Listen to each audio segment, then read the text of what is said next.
On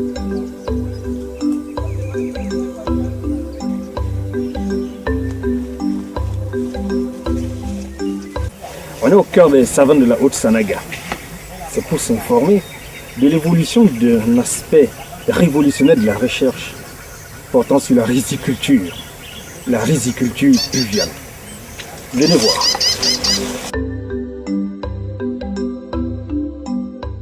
Des tiges de riz toutes verdoyantes. On est pourtant bien éloigné des surfaces marécageuses.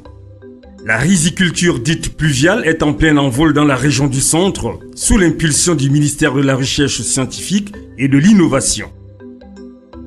Nous sommes dans une parcelle d'adoption du Nerica 3 depuis la première campagne agricole de l'année dernière que nous avons expérimenté, que nous avons vulgarisé cette variété dans cette localité.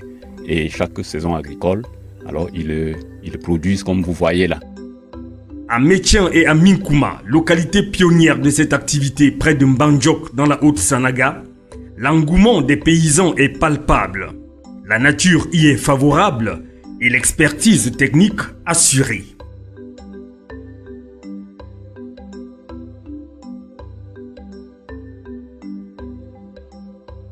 Nous travaillons dans le champ de riz 2 fois par semaine et le reste des jours, chacun va à ses occupations personnelles.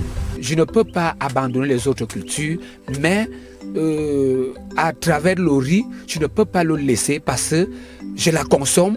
Je suis obligé, même si je fais d'autres activités, je dois toujours faire le riz parce qu'elle me fait nourrir et les enfants et ma famille.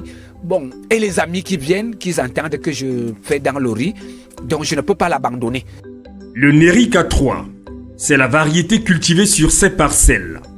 Une espèce peu exigeante et susceptible de prospérer sur tous les terrains et à toutes les saisons.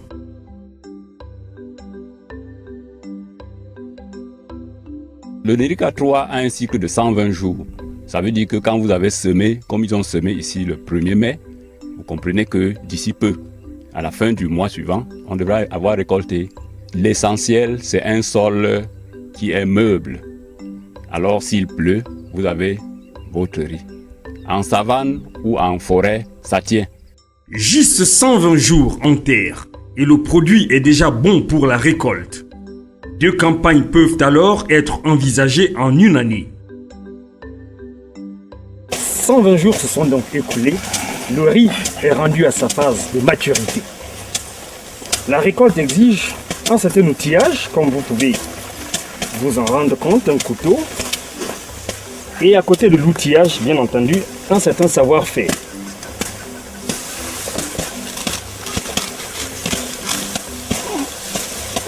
Le grain de Nerica 3 est réputé succulent, d'où la convoitise que lui vouent les oiseaux granivores.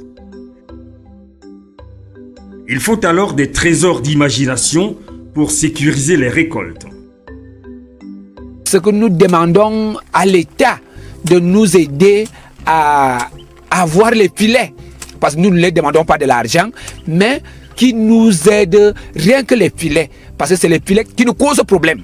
Parce que si nous n'avions pas de filets, nous ne pouvons pas réussir à avoir ce riz, parce que les oiseaux mangent ça excessivement. La phase de récolte mobilise un contingent de paysans. Un travail à la chaîne qui exige beaucoup de précautions pour minimiser les pertes. Quoi qu'il en soit, le Nerica 3 garantit des rendements surprenants sur ces parcelles réduites. Il y a des études qui ont montré que cette variété donne 5 tonnes à l'hectare. Ça veut dire 50 kg pour 100 mètres carrés. Nous avons ici presque 1000 mètres carrés. Ça veut dire qu'il faut multiplier par 10. 500, on peut avoir facilement 500 kg ici. Dans ces localités de la Haute-Sanaga, l'avènement du Nerica 3 est venu modifier les habitudes et soulager les porte-monnaies.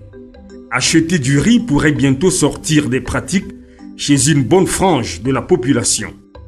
Je remercie beaucoup le chef de l'État, le président Paul Biya, qui envoie le ministère de la Recherche scientifique sur le terrain pour nous apprendre à cultiver ce riz que nous mangeons, qui est devenu notre nourriture principale et que nous ne payons plus le riz.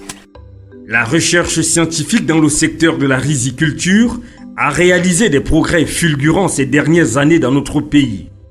Et des trouvailles telles que le Nerica 3 constituent un apport déterminant dans la consolidation de la sécurité alimentaire.